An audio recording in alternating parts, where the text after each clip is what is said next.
নমস্কার বন্ধুরা, দিকনগর আড্ডা চ্যানেলে তোমাদের সকলকে স্বাগত জানাই। বাথরুমের কাজ আমার শুরু হলো। এখন বাথরুমের সমস্ত সামগ্রী, যেমন তোমার ট্যাঙ্কি, ইউপিভিসি পাইপ, সিপিভিসি পাইপ, আরও তোমার অ্যাঙ্গেল, ব্রাশটি, এমটি, হ্যাডা ব্যাডা সমস্ত জিনিস প্রচুর এনেছে। এখানে বিল রয়েছে, কিছু জিনিসের ওয়ারেন্টি রয়েছে, সেগুলোর কাগজ এখানে। আর এইটা হলো বাথরুমের ভিতরটা। কনসোলিং করা হয়ে গেছে, মানে ওই দেওয়াল কেটে যে নল বসাবে সেই দেওয়াল কাটাটা হয়ে গেছে।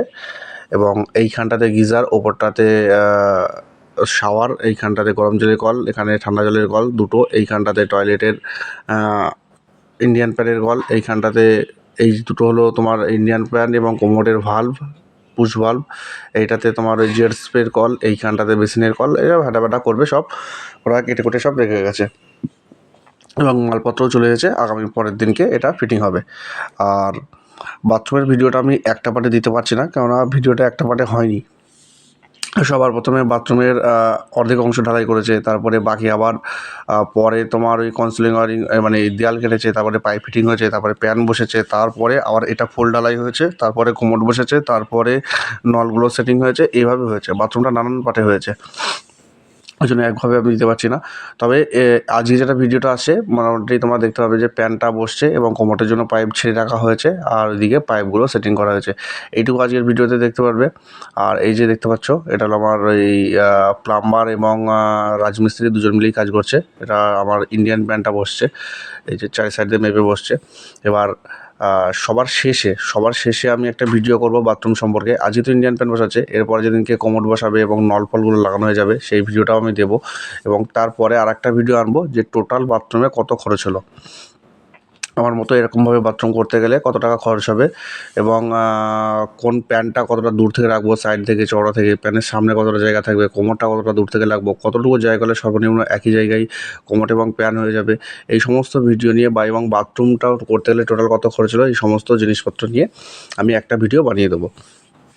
সেই ভিডিওটাতে টোটাল সব কিছু ক্লিয়ার হবে। বাথরুম সম্পর্কে এখনও দুটো ভিডিও আসবে। একটা ভিডিও এই যে আজকে প্যান বসাচ্ছে, এরপর আর একটা ভিডিও আসবে কোমোড বসাচ্ছে এবং নলগুলো সব লাগিয়ে দিয়েছে, পুশ ভাল্বগুলো সব লাগিয়ে দিয়েছে সেই ব্যাপারে।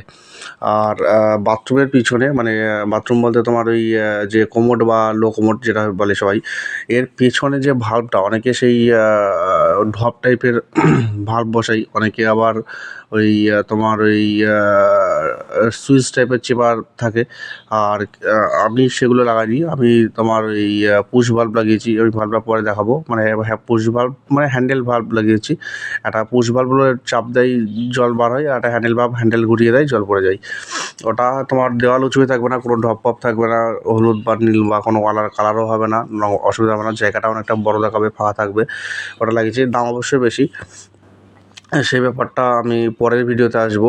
আর আপাতত আমার প্যান বসে গেছে, আর প্যানের পাশে কোমোটের জন্য তোমার লাইন করে রাখছে, আর প্যান এবং কোমোট দুটোই টয়লেটটা একই লাইনে হয়ে চলে যাবে। এবং এটা ফিট হয়ে গেছে। এবার বালি দিয়ে মোটামুটি, মানে সাদা বালি যেটা আমার ছিল নিচে, ওটা দিয়ে মোটামুটি চেপে দিয়ে এবার গোড়াটা ঢালাই করে দেওয়া হবে।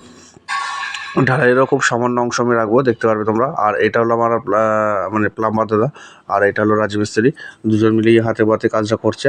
এই যে সব কিছু কমপ্লিট হয়ে গেছে, এবার এর উপরে ঢালাই হবে, ঢালাই দিয়ে কাজটা মোটামুটি কমপ্লিট হয়ে যাবে। এই হলো ব্যাপার। আর এর পরের দিনকে ভিডিও আসবে তোমার, এর পরের দিনকে আসবে বাথরুমের না, এর পরের দিনকে, এবার এখানে ঢালাইটা হয়ে গেল, এবার টাইলসের ভিডিও আসা শুরু হবে। টাইলসের কাজ আমার হয়ে গেছে, ভিডিওগুলো আমার দিতে লেট হচ্ছে। এবার টাইলসের কাজের ভিডিও আসবে, একদম প্রথম থেকে শেষ অবধি টাইলসের ভিডিও আসবে।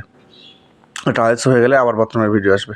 তো ঠিক আছে, সকলে দেখতে থাকো। চ্যানেলে কেউ নতুন থাকলে চ্যানেলটা সাবস্ক্রাইব করে দিও। সবাইকে ধন্যবাদ। আর যদি ভিডিও সম্পর্কে কোনো প্রশ্ন থাকে কারো মনে, তাহলে সেটা কমেন্টে লিখে দিও। আমি আজকে হোক, কালকে হোক, পরশু হোক, যখনই দেখবো, মানে যখনই একটু সময়টা হবে, আমি তোমাদের কমেন্টের উত্তর রিপ্লাই দেবো। মোটামুটি যত কমেন্ট আছে আমি সবগুলোতেই রিপ্লাই করি, তো একদিন দুদিন পরে হলেও করি। যদি কোনো সমস্যা হয় কারোর, তো অবশ্যই কমেন্ট করো। ধন্যবাদ সকলকে।